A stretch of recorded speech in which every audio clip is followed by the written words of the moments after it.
This week, we are going to be talking about personal and relative pronouns.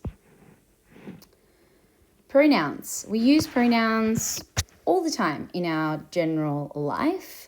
I wouldn't simply say in third person, Ali is feeling happy. Ali wants to go to the shops. Ali is eating lunch. No, I would say things like, I want to go to the shops. I am feeling happy. I'm using a pronoun there instead of my proper name.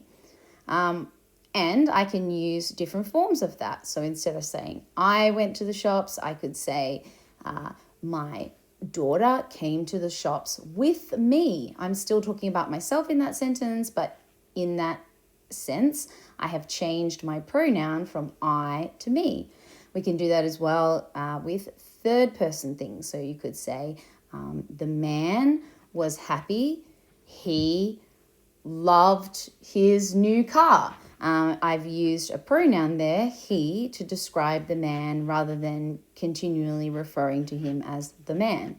These are called pronouns. We use them all the time, and we've actually seen them lots of times throughout the sentences that we've done over the last few weeks. But what we're going to do today is actually look at the forms. How do these pronouns actually decline in Greek?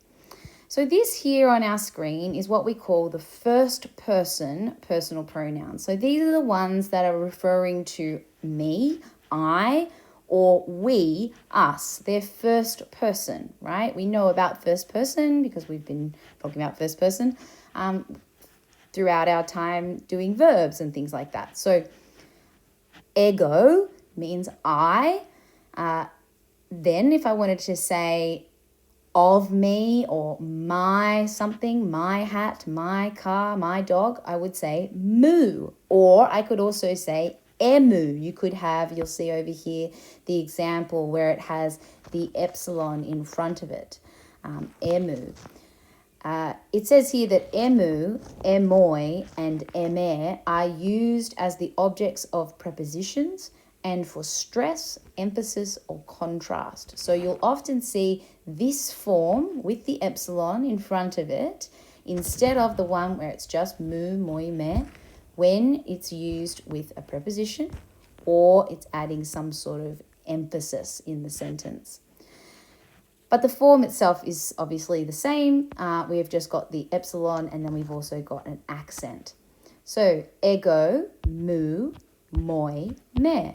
Ego, I, mu, of me or my, moi, to me or for me, and me. These decline in a similar way to nouns, right? Because they have a case, nominative, gender, dative. They can have a number, singular and plural, because they are in the same family as nouns, right? Pronouns are in the same family as nouns. However, first person personal pronouns will never have gender. It doesn't matter if I am female or male. It doesn't matter what your gender is, whether you're a man or a woman. It will always be ego, mu, moi, me. So there is no gender for our first person personal pronouns. Ego, mu, moi, me. I, of me, to me, me. And plural, he mace, he moan, he min, he mas. We, he mace, he moan, of us or our house, our college. He min, to us or for us. And he mas, us. Then we have our second person personal pronouns. Second person personal pronouns. This is when I want to say you, second person. You in the singular. Su, and then in the genitive, su. These are actually pronounced the same, but the spelling is obviously different. Of you, su. Soy, to you or for you. And se, you in the accusative. Then when I want to go into the plural, I use a form that's very similar to what we just saw in the last example. He mace, he moan, he min, he mas. Look at this plural. He who mace, who moan, who min, who mas. So the only difference between the plural form of the first person and the second person is this very first vowel, So first person uses an eta and the second person uses an upsilon. And the way that I like to remember that is you, this looks like is for you, plural. Whereas the A is for yay, for us, yay. A is for us, yay. And upsilon, U is for you, plural. So once you sort of know one of these, it's actually quite simple to learn the other one because they're two really similar forms. So this is them side by side, and notice that for both the first person and the second person, there is no gender. So it's just one set of, one form that we're learning here. Again, so if I wanted to say you and you're male, female, it doesn't matter. We have no gender when it comes to the first person and second person personal pronouns. And I've got there in red, you can see how similar these two forms are. And so, as I said, once you've learnt one, they're actually very, very simple to learn the other one. Ego, I, mu or emu, of me, moi, emoi, to me, me, eme, me. Hemes, we, hemon, of us, hemin, to us, hemas, us. Then our second person, su, you, su, of you, soy, to you, se, you, hemes, you plural, humes, you plural, humon, of you plural, humin, to you plural, and humas, use plural. One thing I forgot to mention here is that the singular form will not have any accents. So we call this the unemphatic form, will have no accents. So usually we will add on the accents if we're trying to add emphasis. Okay.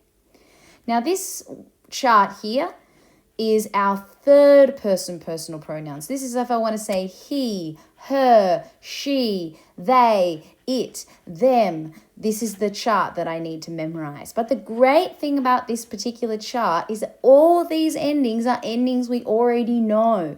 Look at these endings. Os, u, o, on, oi, own, ois, us. These are endings we already know. These are endings that we know from our words like anthropos, logos. Look at the feminine form. A, ace, a, ain, I, own, ice, as. These are forms we already know. We're not actually learning a whole new chart. All we're learning is this first word, autos, aute, auto. If we learn that, it means he, her, she, and it. Then the form, as it declines, is exactly the same as what we already know from all the other nouns that we've done up to this point. So autos, he, autu, of him, auto, to him, auton, him, autoi, they, autone, of them, autois, to them, autus, them.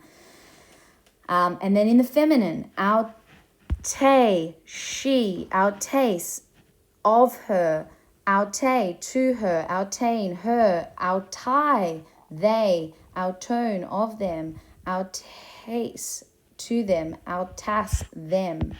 And then the last one here in the neuter, auto, it, autu, of it, auto, to it, auto, it, auta, they, autone, of them, autois, to them, and auta, them. Now, the only difference between this and one of the other nouns that we've learned up to this point, so the masculine noun like anthropos, or a feminine noun like gay, or a neuter noun like teknon, the only difference is that in the neuter, you'll notice that we don't have a nu at the end. So for teknon, it would be teknon, teknu, tekno, teknon. For the neuter of our second declension, third person personal pronouns, the neuter form, there is no there's no neuter at the end. So that's the only difference. Other than that, you are basically just sticking these three letters, alpha, upsilon, and tau, on the front of those endings that you already know, your masculine second declension endings, your feminine first declension endings, and your neuter second declension endings. And then you've got pronouns. Okay, so hopefully it won't be too challenging for you to actually memorize these pronouns. But let's think a little bit how pronouns are actually used in Greek. The most common way that pronouns are used in Greek is in place of a noun, which is the example I gave before. Instead of saying Ali likes eating, I would say I like eating. Or instead of saying, Jane loves John, I would say she loves him, right? I'm using pronouns instead of a noun. So the example here, agapa auton, agapa, I've got agapa, she loves, auton is him. She loves him. I haven't specified who he is. Maybe I've talked about who he is in another sentence, but here I am using a pronoun in place of a noun. That's just like we see in English. When a pronoun is supplied but isn't actually required, and again, we've seen this in some sentences that we've done over the last few weeks, we call this emphatic use. Emphatic use, it's adding a little bit of emphasis. So say I had this sentence here where I had autos hapen, apen. Apen means he said.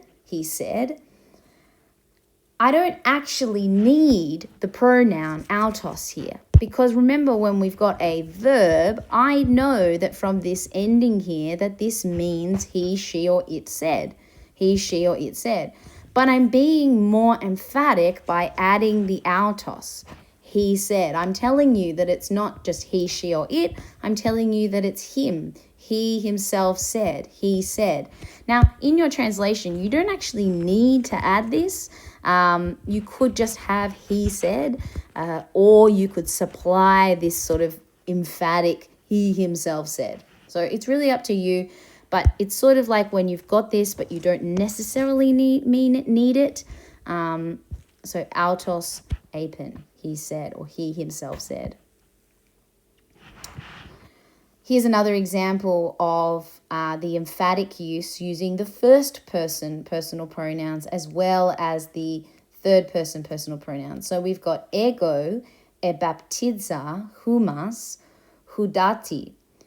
I ebaptiza, I baptize. Now again, remember what we know about verbs. Ebaptiza is first person. It's actually a first-person aorist. You haven't done aorist yet. It's a first-person aorist, and it means I baptized. I baptized. I don't need this pronoun, ego, I myself baptized. But why I think that the author has added it in is because there's a comparison between this sentence and the sentence that's about to come after it. I baptized you, humas, you all, hudati, with water, autos, but he baptize, he will baptize, humas, you all, en pneumati hagio, in or with the Holy Spirit. The comparison there is between I'm doing one thing and he is going to do something different. And so perhaps they've added in these personal pronouns in order to exaggerate or stress the fact that there is a difference between what I'm doing and what he is doing. There's another usage here called intensive use. And this is perhaps where you might want to add in the pronoun a little bit more explicitly. So in these previous two examples, You don't need to write in the pronoun. I said you could just have he said. Or in this one, it doesn't change the meaning whether you've got the ego and the autos there at all. Like, I baptized you with water, but he will baptize you in the Holy Spirit. The meaning stays the same. But in the intensive use, the pronoun usually matches the intensified, the noun that it wants to intensify. So ho kurios is masculine. Ho kurios is a masculine word. So I know that it's already he. He is doing something. The Lord, he is doing something. But by adding the autos at the start there, I'm actually being far more explicit. And so you might want to supply something like the Lord himself. The Lord himself. Kata be setai means will descend. Will descend. Again, you don't necessarily have to add that in, but it seems in this instance, because we definitely know that this is masculine, unlike the previous one where, so in this example, a pen could be he, she, or it said. The autos perhaps there is adding a little bit more, being a bit more specific, adding clarity. Here, we know kurios is masculine, so the autos is completely unnecessary, and so perhaps it's there in order to intensify the fact that it's the Lord himself will descend. So in this instance, the pronoun matches the intensified substantive in gender, case, and number, so they agree with each other. They're both nominative, singular, masculine, and it will never have an article. So the autos here, autos, ho, kurios, the autos will never have an article in front of it. It will never have an article in front of it when it's being used as an intensifier. When it's being used as an intensifier, it will never have an article. Now, the reason why that's important is because when you actually see an article in front of your preposition, I'll just get my highlighter.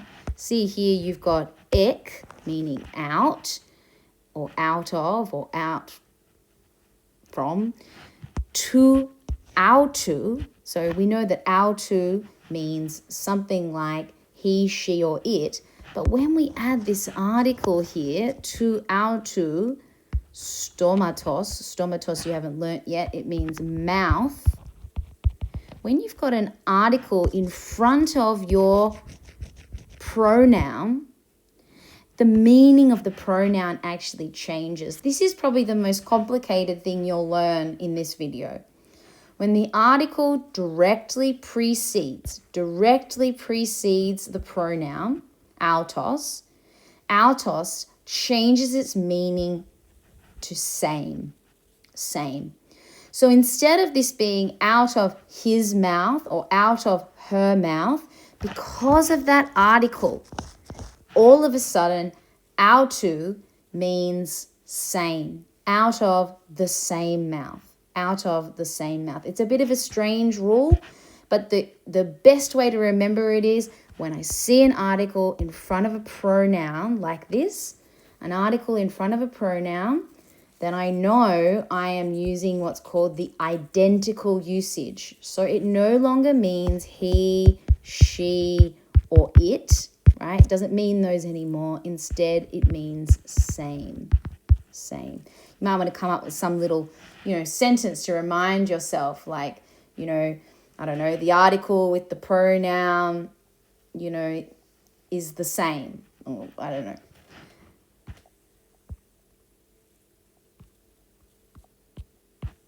Okay, here's another example. Hey, alte, aldelfe. Here we have a article, hey, article. Alte, meaning her. The her, aldelfe, sister. Okay, but because I've got that article in front of my pronoun, it no longer means her. This is what we call the identical usage. So article plus pronoun. equals this. And so it becomes same. Hey, aute, adelphe, the same sister, agapa, auton, loves him. Auton here, this auton, is being used in the typical way of a pronoun. It is replacing a noun, right? Instead of using his name, we just use the word him. So in this instance, the gender, number, case, all comes from the noun itself. Adelphe, adelphe. Adelphe, sister, is nominative. It is singular. And it is, what word am I looking for? Feminine. Nominative, feminine, and singular. And so our article, hey, and our pronoun will all agree. They all agree.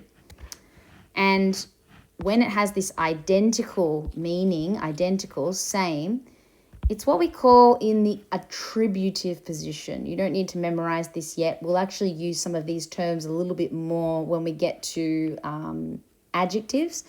But just so you know, the official name for this is the attributive position. It's when you've got an article in front of your pronoun, but there's no article in front of the noun itself. And so we translate that as same. Relative pronouns. The other type of pronouns that we need to learn are called relative pronouns. The relative pronoun is used to introduce what's known as a dependent clause. Look at this example here. Bill is the man. Now I'm going to tell you something about Bill, the man, okay? Bill is the man who lives next to me. I have given you more information about the man. Who is he? He's the man who lives next to me. A relative pronoun, in this instance, the word who, expands upon the noun, and in this instance, the noun that it's expanding upon is man, man. So the technical word for that is an antecedent. It's the thing that comes before. It's telling me more about something that has come before it in the sentence. And this is called a dependent clause. Who lives next door? The sentence who lives next door is not a complete sentence. Who lives next door? It's not complete. It depends on the main part of the sentence. Bill is the man. Bill is the man who lives next door. This is our. This is a relative clause. A relative clause. It's telling us something about the man. All right. The relative pronoun, which can mean who, which, that, whose, whom, can have 3 different forms, and they are very, very, very similar to the article. So again, don't freak out. You're not learning something brand new. This is actually very, very similar to the article. Let me show you. You've got the endings that we learnt in our master chart. Os, u, o, on, oi, own, ois, us. A, ace, a, ain, I, own, ace, as, on, u, o, on, own, ois, right? These are our master chart endings. And then look at your relative pronoun. It is pretty much identical, except for that neuter. It's pretty much identical to these endings, and also looks really similar to the article that we've learnt so far. So again, we're not learning a brand new pattern. We're actually recycling the patterns that we've already know. So here's the pattern for our relative pronoun. It goes in the masculine. So when I'm using a masculine form, it goes hos, hu, ho, hon, hoi, hone, hois, whose. In the feminine, it goes hey, hace, hey, hain, hi, hone, heis, has. In the neuter, ha, hu, ho, ha, ha, hone, hois, ha. So it means who, of whom, to whom, who, right? These forms should not be difficult. If you have already gone to the effort of memorizing these endings, if you have already gone to the effort of memorizing your article, this should not be overly complicated. The only thing that you need to remember so that you don't get sort of tripped up is that the relative pronoun will always have rough breathing, and it will always have an accent. Notice for all of these, rough breathing, hos, and an accent, an acute accent. Rough breathing, hu, and a circumflex. That's our accent. Rough breathing, ho, and our accent, which is our circumflex. And so that's how you can sort of distinguish between, say, the article, ha, it doesn't have an accent. It just has the rough breathing. Hey, the article. Notice these ones. Yes, they're very similar, but remember, relative pronouns always have rough breathing and they always have an accent. What about the forms that we learnt when we were doing the A-me chart? Ace and ain. They look very similar, but look, it's got smooth breathing. These have rough breathing, and then they have the accent. So if you can remember that relative pronouns, let me just go back. Relative pronouns use the same form as our master chart for nouns. They use these same forms, but they have the rough breathing and they have an accent. You have memorized the relative pronoun. So if you already know this chart and you remember that they've got rough breathing and an accent, you have these forms memorized. Now, the form next to this one, so you've got hos, hu, ho, hon. The form that's actually in brackets there, when you add on something like hos, tis, this little word tis, when you add on this word tis, it no longer becomes who, it changes to something more indefinite, whoever.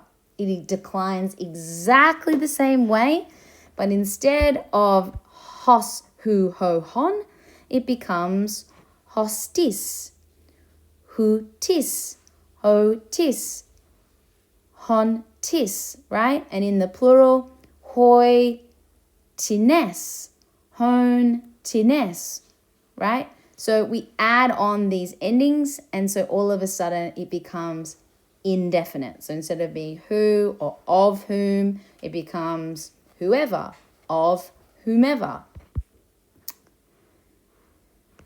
The relative pronoun hos will always agree with the word that comes before it, right? So the word that it's actually related to, the word it's expanding, the word it's telling us more about. And it will agree with that word in gender and number, but it will not necessarily agree with that word in case. Let me give you an example. The relative pronoun in this instance, say I'm using sort of a mixture of Greek and English here. Men were bringing on a bed a man, anthropon. A man, anthropon in this sentence is masculine, it is accusative, and it is singular. A man. And now I'm going to tell you something about that man, and I'm going to use the masculine form of my relative pronoun. I'm going to use the singular form, but I'm not using the accusative form here. So it now becomes the nominative form, hos, who was a paralytic. Why does it change?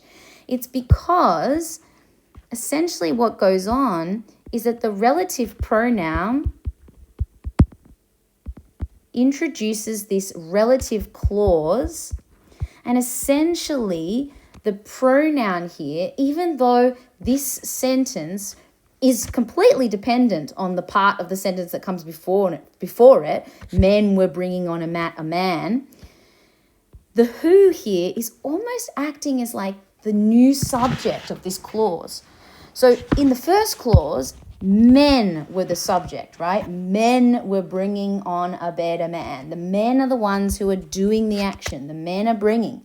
But in the second part of this sentence, in the second clause, who was a paralytic, now it's actually the man who becomes the subject of this sentence, of this clause. Who was a paralytic? The one who was a paralytic. And so that is why it actually changes and it goes from being an accusative to now being a nominative. A nominative. It still keeps the same gender and it still keeps the same number. And so we know that it's actually telling us about the man, right? It's singular, so it can't be telling us about the men, otherwise it would be plural. But it's changed its function within this clause, within this part of the sentence.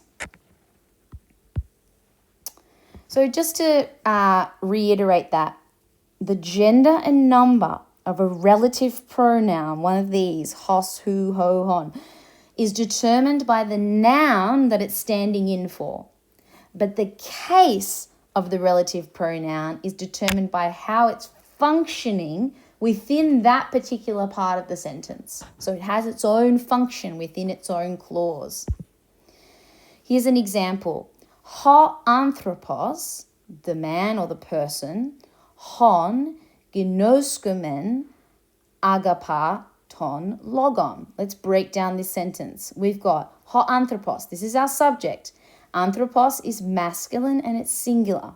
Ho anthropos, masculine, singular. It also happens to be the subject of this particular part of the clause, the man. But when I get to the relative pronoun here, the man, I'm going to tell you something about the man because this pronoun is also masculine and singular. But hon, you'll notice here, is actually the accusative form. Hon is the accusative form. And so it's actually going to be telling us about,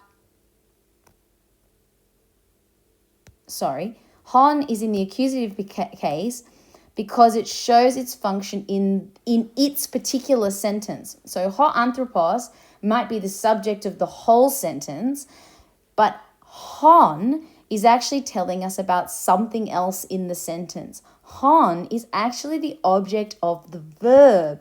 Look at the verb, gnoskomen, gnoskomen. If I was to parse this verb, I would know from that men ending that it's actually saying something about we know, right? Because it is a first person plural, we know. And so hon is actually related to the verb, not to the man. It's the object of the verb, which is why it's actually translated in the accusative. The man whom we know, whom we know. We are doing the knowing. We are doing the knowing in this sentence. And the whom is describing the object of our knowing. It's the man whom we know. The man whom we know. The man whom we know, agapa ton logon, loves the world.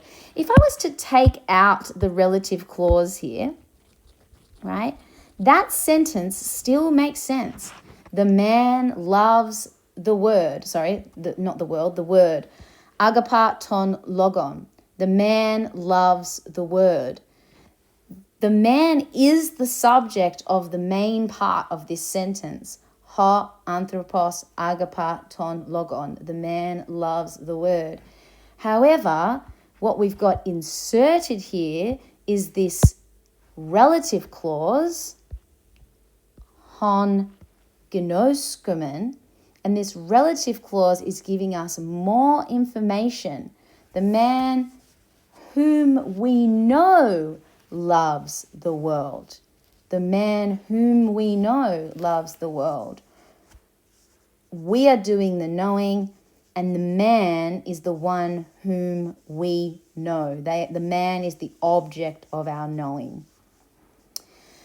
So, because of this, hon is singular and it is masculine because it is related to the man, but it is functioning as the object of the verb, and so it is not going to be in the nominative case like we saw in the last example. it is going to be in the accusative case.